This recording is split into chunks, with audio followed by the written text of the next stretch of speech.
What was one of the toughest moments you faced together in your marriage, and how did you get through it? Oh, man. Good night. You are vibing out today. Just so you know, I think Blaze Johnson Jr. made that track. Yeah. He did. We said it like 3 episodes ago. No, we didn't. Sure did. No way. It might have been less than I haven't thought that for years. Okay. Well, moving on. So you're going to need a fact I'm going check. to make you start taking supplements to support brain health. Go back and check. I want to know. Because you're worse than me at next this point. episode, I want to know I mean, when I'll it pull it was up right set. now. Pull it up right now, bro. Okay. So Pull it up right now, bro. Let's move forward here. Let's move forward with this. You look lovely today. And that's you, a dear. fact. That was very kind of you. Recently, the Met Gala had its annual shindig. It did. Red carpet, people walking out. Theme was dandy. Well, it was tailoring. Yeah, I mean, ultimately it was. Everybody was dandies. dressed dandy. Yes. So I And think you're dressed I think dandy. Thank you. You were dressed very that dandy. I was giving a light nod to it. You've actually toned down a little bit. You were wearing like a zoot suit earlier. I did have my big jacket on as well with the giant shoulder pads. Yeah. I went through a kind of a random phase, like my senior year of high school, was where I was just deeply fascinated with like dandy culture. I just thought it was really interesting. Mm-hmm. And I think fashion history in general is interesting just because it's often a reflection of where society is at the time, right? And reflects your values or their outlook on life, those kinds of things. So anyways, dandy culture is really fascinating, especially black dandy culture is really fascinating. So I thought it was a great theme. Yeah. And I thought that Who nailed it? Tiana Taylor, oh my word. She came out and I swinging. literally gave her a standing ovation in my kitchen. Wow. So if you're watching this, I don't know why you would be watching this, but if you are, Oh, she watches. nailed it. You nailed it. Tiana Taylor's a huge fan of the Dialogue podcast. Are you kidding me? Absolutely killed Big it. time. Who else? Lauryn Hill, Oh, first time Come ever on. seeing her at the Icon. Met, Icon. killed it. Does she normally go? Or it was just... I just said it was her first time. Oh, it was her She's first never time. been there before. Also, we love a menopausal queen that was out there with What the world? with a bedazzled fan to help her like stay cool. I love that.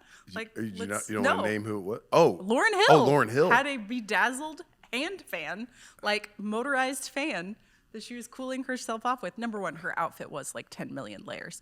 But, listen, you get to a certain point in life, that is a critical accessory, and man. she just went in with it, and I loved it. Lady's a boss. That She lady, is. I mean, Can do no wrong. truly epic.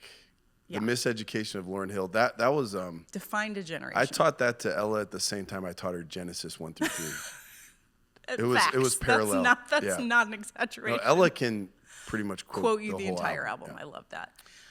Doechii killed it. Absolutely killed it.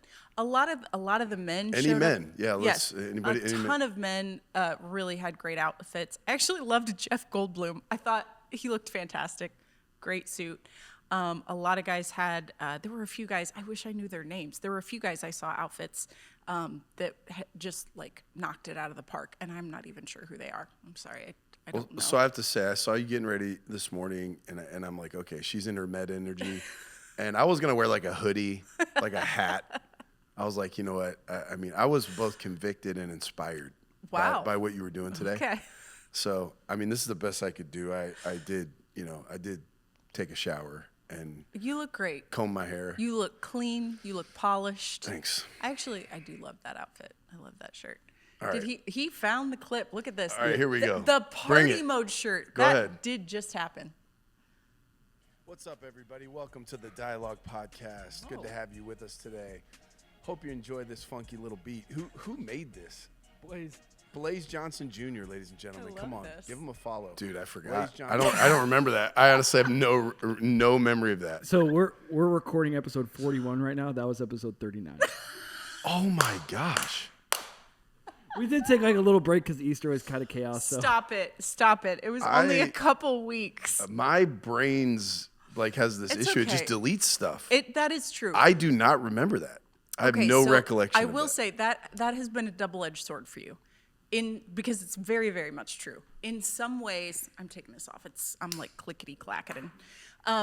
So in some ways, you have like this ability to delete everything that's not important information allows you to laser focus in on things in a way that other people can't. That just blows my mind at times. Like, it's really incredible. But the unfortunate thing is that sometimes whole files are deleted and you are very sure that it didn't happen, and it happened, and you're like, I stand don't know, corrected. man, it's gone. I stand corrected. I would like to absolutely apologize. I thought you guys Well, there's made that up. Nothing to apologize for. You mentioned him more than once. Well, It's a good thing. I was dogmatic about my position, and I was wrong. Well, you always tell I've done Ella. that so many times, though. You tell Ella you're wrong once a year. Exactly, dude. So we're just getting it out of the way. Before summer, thank God. And on such a minor issue. It's going to be a great rest of the year. All right. All right, let's dive What are we into doing this. here today? Come on now. I got a question for y'all. Yeah. Hard pivot, but maybe in a similar vein. It's on the screen right now. What was one of the toughest moments you faced together in your marriage, and how did you get through it? Oh, man. Good night. We went from We're talking about Blaze Johnson Jr. Gala. making beats to deep stuff. By the way, I want to say this before we charge in. More and more, I'm having people come up and thank me for these conversations. So I think it seems to be doing some good. Good. Want to encourage people. If any of these conversations are helpful to you, share them, put them out there. We try to take the bigger conversation and we break them up in chunks on the various social media platforms, whatever, YouTube, Instagram, Facebook. If those chunks are helpful to you, or if the whole conversation is helpful to you, please share it, put it out there, send a link to a friend. Because, certainly we realize these conversations affect, a lot of people's realities. And so we're trying to do the best we can to share what we know, what we've learned, what we're learning in the process of learning, to help people. So we can kind of all help each other, and just want to trigger that in your mind. Sometimes I know I'll hear something and maybe not stop to think about, hey, who else needs to hear this? So Yeah, no, that's good. all right. What was one of the toughest moments you faced together in your marriage, and how did you get through it? All right. I have a thought, but ahead. I'd like you to go first. Oh. Unless you don't want to go first. I'm curious to hear what yours is and All right. see if we are thinking of the same things. All right. So I would say I don't mean to over talk about our boy's autism, but that's been a huge part of our lives, a big struggle and challenge for us. And the reality is, in the story, we have, so those that don't know, we have two sons with autism. Hudson is 13 now. Miles is 10. When Hudson was diagnosed with autism, he's the older one. When he was diagnosed, I handled it pretty well. And I was worried about him. I didn't know what was going on. So to be able to have some sort of like definition, like I wasn't trying to reduce him to labels.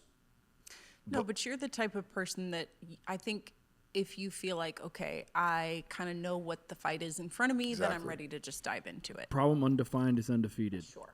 Exactly. So I felt like I didn't even know what I was fighting. Once we took him in, had him screened, had some experts go, hey, this is what's going on. Then all of a sudden I got curious about how do I help him, and felt like at least I had a lane I could run in. And then, a guy in our church, Gene Harshaw, who has a son, a grown son with autism, he said, Greg, you have to grieve the son you thought you were going to have so that you can accept your son as he is. You had a vision for being a father and having a son, and what that was going to be like, and what you'd bond over, and how you would bond. And it's probably not going to be like that. It's going to be different than that. So you need to grieve that vision, that dream. He was dead right. I wouldn't have probably done that on my own, but I wouldn't have thought, why would you grieve a person who's still alive? But that was the right way to think about it. And so I went through that process of grieving. And then I think I handled it pretty well. But you were really low, like with Hudson, like that hit you right between the eyes, like, and emotionally, you were low for a long time with that. When we had Miles is, we had him 3 years later. They said it was around the time we had Miles that they diagnosed Hudson. It was the day before. Yeah, the day before. So they said, hey, you know, we see you're pregnant here. Just so you know, you're 30% more likely, I think it was 30%, something like that, more likely to have a second child with autism if you have a first child with autism. And if it's a boy. If it's a boy. Which we knew we were having a boy right. the next day. And to me, I didn't really register that. I didn't ingest that as a worry. I was like, because I'm not a big worrier by nature. I tend to think it's going to work out. So I tell people, like, if you see me worried, you should definitely be worried. Because I don't. running away. You should. Yeah, if I'm running, dude, you better start running. Like, I don't just start running for no reason. So, but the reality is, Miles turned out to have autism as well. So, when that happened, you and I switched positions. I went low. I was hurting. I was mad. I was sad. I was demoralized. I was a little confused. Theologically, I didn't know whether to pray for him or not pray for him because I prayed for Hudson and nothing happened. And now what I'm supposed to do this? And so I was struggling to be resilient and to work my way through my pain. And you were very buoyant. It was almost like you're like, I know how to do this. I think for me, I felt I've already grieved this. And then now the dream's been resurrected and now I got to grieve it a second time. Yeah. So in a sense, it's like grieving two deaths. Again, I don't mean to be melodramatic because we're fortunate to have our boys alive. But I understand what you're saying. Yeah. And I think for me, so I was going to say the same thing because I think that was really hard. For me, the biggest issue the first time around was just knowing what he had didn't feel that helpful to me because it felt like, number one, I had to fight so long and hard to even get the right testing to know what was going on. I mean, it was over a year-long process to even get what we needed. So many hoops to jump through, and it just felt like, am I even going to be able to get him what he needs? Just knowing what it's called isn't helping this very much because everybody's like, well, this is what it is, but every kid's different, and we don't know what to tell you. Gee, thanks. So like I still felt so lost. I felt like I had a mountain to climb on his behalf that I didn't even know which direction the mountain was. So how am I even going to climb it? Because I don't even know where it is. I don't know what tools I need. Is this an icy mountain? Is this the desert? Like, what am I doing? So I felt so lost in my ability to be helpful at all. I think also you probably had. You probably were more eyes wide open with Hudson than I was at first around what lies ahead of us. Like I was a little bit like, okay, cool, we know what it is now. What do we do? Yeah. And you're like, dude, you had a better idea of the challenges that were ahead than I did. It's interesting because I think you and I are such a good fit for each other in our differences, because I think that was also part of what had me in denial a little longer. Like you were more open to accepting what was going on.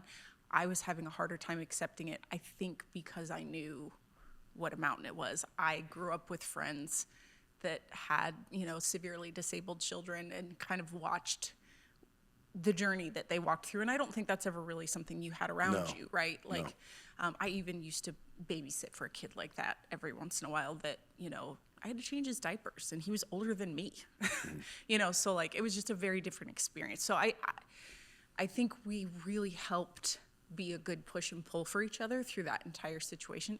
There was tension at times, right? Because you're like, Shaylyn, you need to open your eyes. This is what's going on. And I'm going, Greg, this is a big deal, so I think we helped each other move forward, even though it was hard. So by the time Miles got diagnosed, a couple years after he was born, I'm now like 3 years into the journey with Hudson. So I felt like I was able to start wrapping my arms around what the protocol was and what to do. So I'm like, cool, I know what paperwork I need.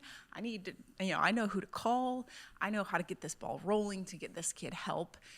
So as much as it was hard, I kind of felt like I at least know how to start tackling this.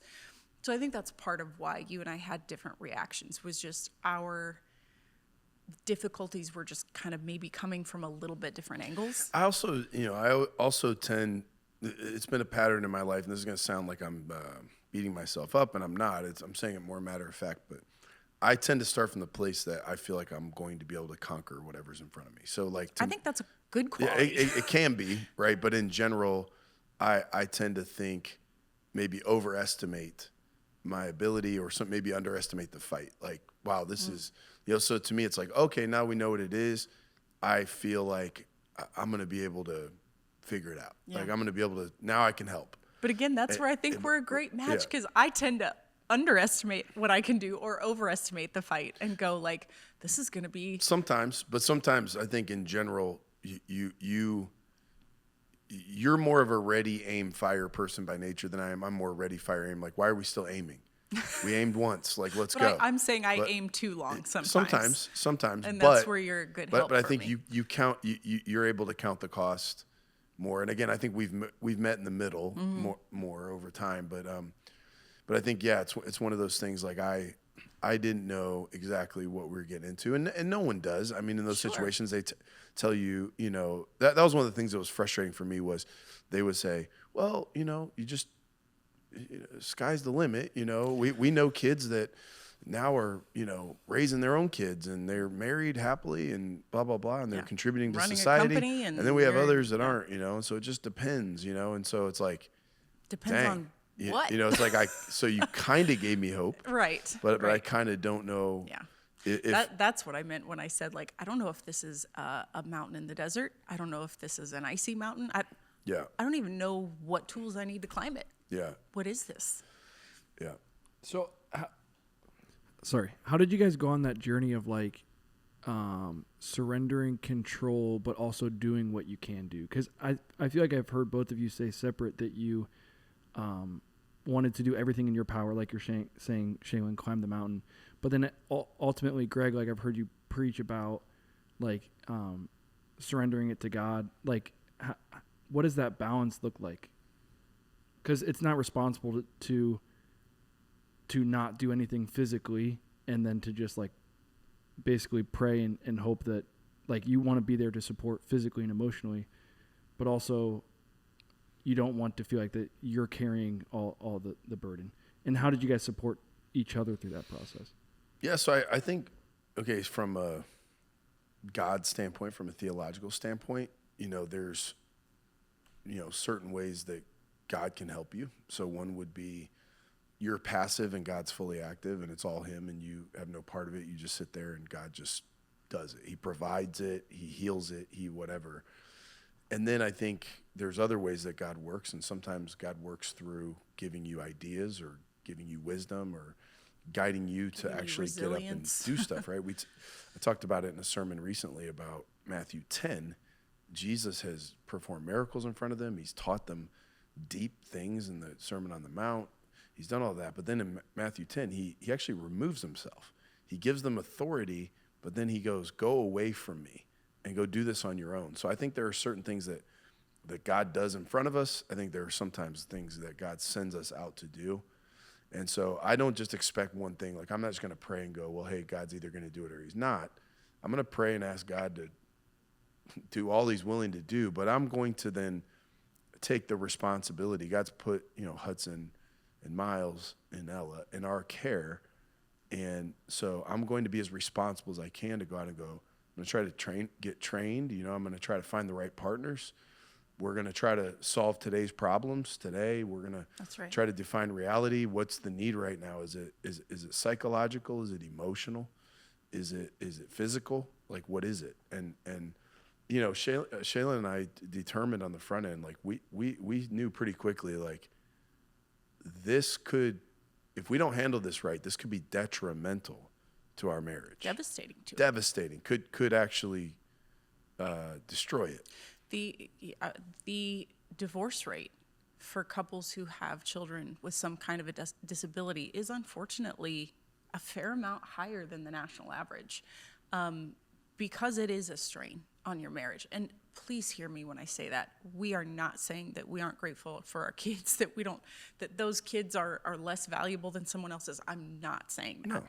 What I am saying is that it is a different level of need. Everybody that's a parent knows that having kids is hard work, and that taking good care of your children and being good parents takes a lot out of you. And you really have to pull well together as a team, for it to work out. You can see where sometimes people unravel. And so to have a different level of stress and strain particularly when needs are around the clock, or so now you're also sleep deprived, or the stress level is high because it's kind of a constant daily battle, or for people who really are thinking like, my kid's not going to grow up and leave the house. There are a lot of people in that position that go, I'm going to have to care for my child ongoing throughout the rest of my life. That's a different level of weight. So I would say this too, and give me a little latitude here and grace if you're listening, and because some of these are things. I mean, we've talked about process, but like, I think again we're talking about our reality, right? So when you have kids like our kids, like our sons, who basically it delays their we'll say toddler, they're delayed in their development. So our son is 13. What would you say mentally, emotionally, socially? What age would you say he is performing at right now? I mean, probably a preschooler. Okay, so you have a 13-year-old body, and he's taller than me. He's 5'11". Yeah, so he's been a preschooler or younger or younger for 13 years, right? Mm-hmm. So what that's doing is it's delaying the preschool phase. That's right. Miles is 10. Where would you say he's at right now? Probably a kindergarten or first grade level. Okay. He's a little bit further ahead. Okay, so for 10 years, for 10 years, he's been a kindergarten or first grade or less, right? Mm-hmm. Or younger. So for someone who loves that phase, okay, some people love that phase for a variety of reasons. It tees up great to their personality. They obviously at that phase, kids they need you a lot. And for people who actually enjoy being needed, that might actually be a little bit, we'll say, easier. Not that it's not difficult, but it would sort of mesh with who they are, their personality, their own personal needs, and it be more reciprocal than someone who's like you or me, who's like, I don't like to be needed. I don't want to be needed. In fact, everybody who needs me, I'm trying to train them to be independent, to not need me. Yeah, my greatest goal as a parent from day one has been to help you grow to a point Launch where your you independence into your yeah. independence. I don't want to micromanage you. I don't want to control you. I want to equip you, train, develop, pull the bow back, and let you go. So again, in our journey of going, how did we work our way through this? Some of that was recognizing that our life situation is going to be maybe even a little bit more difficult based on how we are wired, what brings us life. So that doesn't mean, again, that's no devaluing of our sons, and we're not saying our life is way harder than everybody else's. Everybody's got their challenges, but that was a big challenge. It's a unique challenge. Neither of us, okay, are of the natural leaning. Like, we wouldn't have picked that as a career that I'm going to, work in that space. So you have to then now go, let's be eyes wide open about that. Let's be honest about that. We're not going to get caught in cycles of complaining, but what we are going to do is acknowledge it, accept it, and give grace to ourselves and each other that this doesn't really come naturally to me. And it doesn't necessarily, it's not as life-giving as someone who goes, hey, I want to run a daycare because I just love hanging out with preschoolers. If that really is life-giving for them, okay, then working with a 13-year-old who really resembles a preschooler is going to come naturally to them. It's going to be fulfilling to them. But for us, it doesn't necessarily, that's not what I would have chosen. It doesn't tee up to our strengths. It doesn't tee up to our strengths. So at the same time, again, that doesn't mean I love them any less. It doesn't mean I'm any less committed. It just means it's going to take a different kind of toll. And so I think, we had to kind of acknowledge that. We had to work our way through that. And part of that, then, I think one of the rewards of doing that thinking and processing is now you can have some peace around some of the negative feelings, which we've talked about before, coming to peace with some of those negative feelings and still moving forward in spite of them. And in many ways, it's an ultimate demonstration of love. Mm-hmm. So again, I think the reality is that in our particular situation, we had a life situation that neither of us were particularly wired to thrive in. Mm-hmm. And yet we were responsible to deal with it And so with that, you have to look at your life. You have to look at your life as a whole and go, what are all the things we're saying yes to? For us, this is going to be put out twice the effort, get half, maybe feel like you're getting half the result, which means we have to really manage everything else, accordingly with wisdom. Yeah, no, well said. I keep forgetting to turn up my microphone. What are some ways that your guys' bonding with the boys has grown over time? Because Greg, I remember you talking about you and Miles like swimming, or like, and it was a while back, but like you used to like chop wood or something. Like how has that changed over time? Well, I remember. So I remember one of the people at their school was like, "Hey, if you can engage these guys physically, sometimes their verbal will open up." Because particularly Hudson, he wouldn't talk. He didn't want to talk. To this day, he's not terribly talkative, at least not with me. Sometimes he can be. With some people, they'll tell me, "Oh yeah, he was talking like crazy," but he's not one that generally. He has to be in a certain headspace Absolutely. to get chatty.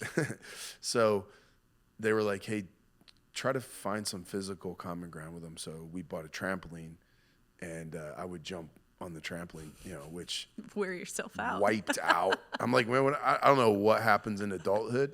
But Why when is you're this so much harder? Bro, when you're a kid, you can jump on the trampoline for like hours. I went out there, I was like, oh, I'm out trampoline, there yeah, the good old 15 minutes days. and I'm gassed. Bro, I thought I was gonna be out there for hours on the trampoline. I was minutes. Minutes as in so 3. True. And I was laid out on the trampoline playing popcorn. All right, guys, pop dad up in the air. Like I was white. I was sucking wind, bad, dude. Yeah. I don't know what happens at adulthood, but it definitely changes. Something about just having to throw more body weight around, I But guess. he would, on the trampoline, jumping, he would start talking. He would start saying his ABCs. I was going to say, that was when we first started even getting words, anything. letters, yeah. So now, again, like, you try to, trying to find ways through play.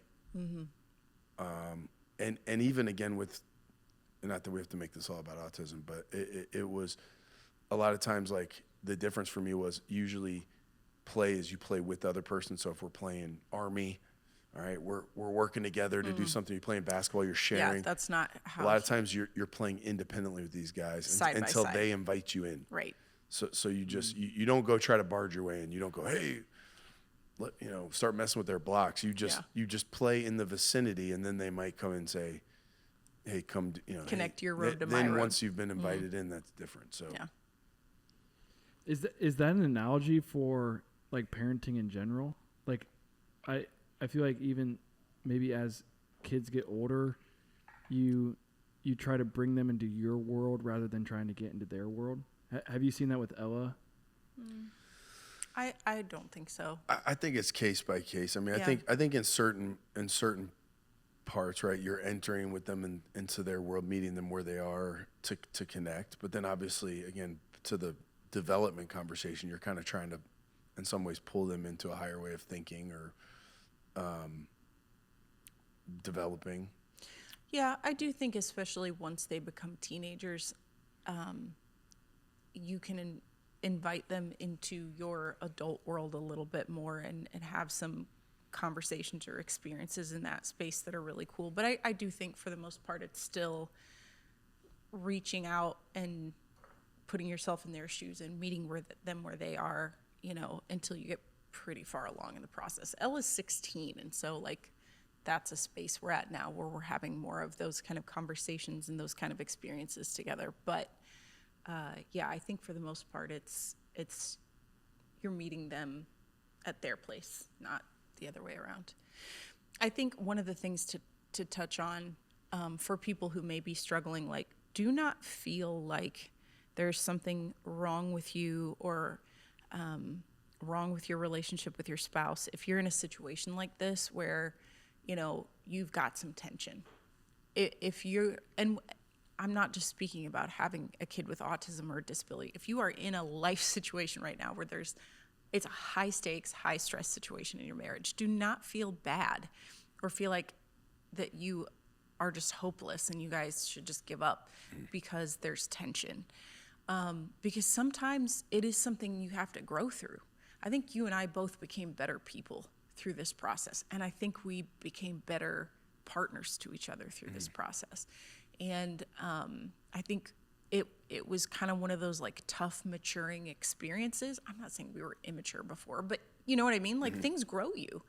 And I think that there were times that if it has sounded like, oh yeah, we just balanced each other perfectly and everything was great. No, there were times that we fought.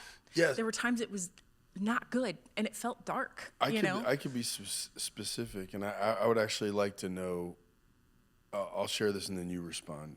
Okay, so I think one of the areas we ended up in feeling tension, and sometimes it wasn't smooth, was when I'm trying to work my way through a thought or a feeling. I externally process. So I want to talk about it because I talk and think at the same time, and it helps me orient my brain. It helps me synthesize or ultimately come up, because I feel confused. I haven't been able to organize these thoughts and feelings. So I need to talk them through so that I can then get them out here. They're organized. Now I go, cool, that makes sense. That makes sense. Now here's what I'm going to do about it. So a lot of times I would want to maybe talk or even over talk something because I'm not just because I'm wanting to complain or fixate on what's wrong, but I'm trying to get to where I have some kind of plan of what I'm going to do about it, or getting some kind of clarity. And at times that me over talking it or me keep bring it up again is different than you, because you would tend to be more of an internal processor, more of, and then at some point when you go, hey, I'm going to accept reality, which means I'm going to just bite down and do the right thing. But it doesn't help you at all to just talk about it. You're like, dude, why are we talking about this? Like, talking about this again. So I think that's where at times, we had tension, because it was like, dude, I want to bring this up again. I want to talk about this. Not just because I'm wanting to bellyache and complain, but I'm going, there's something unresolved in my head. But talking about it for you was frustrating, because it's like, bro, what are we talking about? Like, why are we doing this again? Why bring this up again? It's our reality. Let's just shut up, accept it, and move forward. And you know what I mean? So the over talking felt a bit futile to you. Do you think I'm saying that right, or what? How was your experience with that? So what's interesting is I just kind of had a picture in my head as you were describing that. Like, I think for you, let's pretend like we have this one big long piece of string and it's all knotted up, right? For you, what helps you unknot your section of the string is to like take it out here and start teasing it apart. For me, I tease it all apart in here, and then I don't lay it on the table until I feel like my piece is straight. So when you would start untangling your knots, it felt like all of my piece of string is getting knotted up again. And it would open up all these feelings, and it would I would start feeling tangled. And so it would feel like, I just got this straight. Like, why are we tangling the line yanking on again? on this why, rope again? Like, and again, it's not that either person's strategy is wrong. They're just different, and we've had to learn how to make space for each other in that way.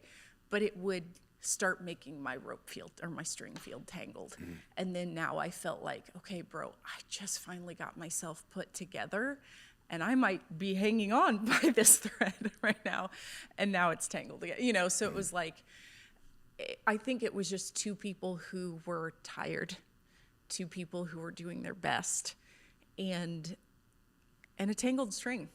Mm-hmm. And you're both doing your best to untangle the same string, but you're taking two different approaches, and so sometimes you got knots. No, I think it's good. And I think the reality is, with two human beings, like, sometimes the thing that's bringing stress relief to one of the people is causing stress. Is causing stress for the other person, and that's where it's tough, because at times I could take that personally and go, what? Like, this isn't a safe place for me to talk. Like, I need to work through this. But at times I could tell it was agitating your string, and you're kind of like, I kind of like talk about something else. And so to find how do we do that? How do we work our way through that without either of us suffering any more than we need to?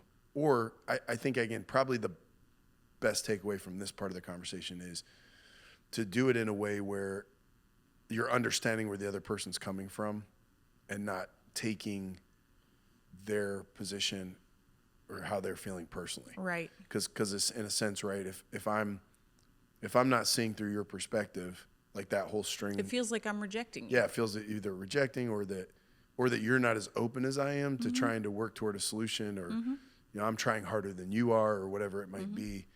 Whereas for you, it's like, look, man, this guy doesn't have any respect or enough respect for how I'm working my way through it. So you could, again, both sides could take it personally. Or like you said, feeling like, are you still stuck? Yeah. Like, are you still stuck in this spot? It feels like maybe are you actually trying to move forward, or are you trying to just like hash out more feelings? Yeah. Which is still valuable if you needed to do that. But you can see where, again, two tired people. Yeah. Well, it's also too, you know, I guess we're just having a counseling session for the two of us here at this point. But, I think this is helpful. It is helpful. Yeah. I would say if you go even deeper into self-awareness, part of me is my personality types, however you want to say them, between the DISC and the Enneagram and who knows, whatever. My personality type doesn't like to be weak. I don't like to feel weak. In fact, even my grappling toward those things was trying to find some kind of strength, trying to find some kind of clarity to put wind in my sails so that I don't tap out. Right. But in the process of like squirming around, working my way through my feelings, I feel weak. It feels vulnerable. Right. And if it feels like the person across from you is kind of like, bro, you're still writhing around here. Then again, that's triggering because you're going like, look, man, yeah, I am weak and I'm a bit vulnerable right now, but if I can work my way through this, I'll actually become steadfast. I'll actually get stronger. I'm grappling for strength, and I look like an idiot doing it. I look weak doing it, right? And not saying that you were ever making me feel that way or think that way. No, but again, I'm prone that way. I would be prone to that based on my wiring to things making me feel weak. And again, in a situation where I'm not empowered to solve the problem, I've got the people I love the most have an issue I can't do anything about, and I'm trying to find a way to lead us through it. Again, that might make me hypersensitive to a message you're not sending, but that I might almost be looking for in the world because I don't like being weak. I don't like feeling weak. Not that anybody does, but especially, you know, I don't like that. So, and then the fact that I'm sitting there around blubbering up toward a solution that I don't have makes me feel weak. So in a sense, it's going, let's know each other well enough, know ourselves well enough to know, hey, I might overreact to, you know, that sort of response, right? From you or whoever I'm talking to. I remember I had a friend who I kind of reached out to trying to process through some stuff, and he kind of blew it off a little bit, almost like a little bit of like, yeah, man, we all have it hard, you know, and it really ticked me off. And I was cool about it. If he's listening to this right now, he doesn't know he did it because I didn't let on. I was like, oh yeah, cool. And then we went on about what we were doing. But I kind of was like, bro, I need a little space to be weak so that I can become strong again. And you just made me feel even weaker. Yeah. You made me feel more alone, right? But I also understand part of my wiring makes me more prone to feeling that way, a little hypersensitive to anything that makes me feel that way in a situation like that. So I'm not saying that I'm not superimposing my situation, my reality onto everyone, but I think in a sense it's good insight because I think there are a lot of people that operate that way, right? And I think what can be helpful about sharing my side of things and your side of things, because I'm sure there are people on both ends of the spectrum. For me, number one was also kind of fighting off some depression and some other things at that point. And so I kind of knew if I go wading too deep into this water, I'm going to drown. I need to do what I need to do today. Nothing else. This is what I can take on. So I think that I felt more responsible for trying to help solve your feelings, whereas you just needed a space to put them out there. But I felt like I cannot carry this. Like if I wade into your feelings, I will drown. And Also for me, going into my feelings isn't just about looking for someone to commiserate or to just be stuck in them. I'm trying to make sense of them so I can fight my Correct. way out. Correct. And- But and- I and- felt responsible for really helping you make sense of them when really I just needed to hold the space for you to make sense of them. Does that Yeah. resonate? Yeah, and for whatever it's worth, I think you did a good job of that. Like I think you did that to, the best of your ability. And again, part of being in a real relationship is one of you's up and the other one's down, and the other one's down, the other one's up, and sometimes you switch positions, and then sometimes you're both down. and it's when doing you're your both best. down Yeah. that you have to really have your head screwed on straight Yeah. around. Okay, let's not let how we feel right now ultimately govern what we do. Let's Yeah. kind of give ourselves some grace, give ourselves some time, catch our breath, weather the storm, and know that we're not always going to both be down. I think some of the best advice I heard was like, what's important is for you to always give 100%, but you need to recognize that your 100% will not be the same size every day. So sometimes you giving your 100% is this big. That is 100% of what I have to give. That's it. Now, another day, I have this whole table is my 100%. I've got a lot to put out. But as long as you're just showing up with your best, the best that you've got to give yourself grace for the fact that some days your best will be this big, and that's okay. Live and try to expand your capacity, but give yourself grace for the days that your 100% is this big. Yeah. I think some other tools, really practical things that you and I have developed over time is even just the way that we have those conversations.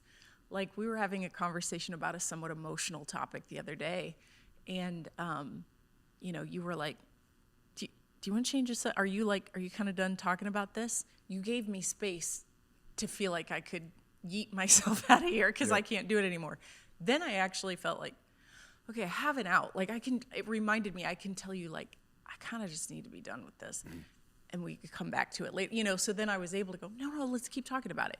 And then other times when I've just been like, can we pause on this?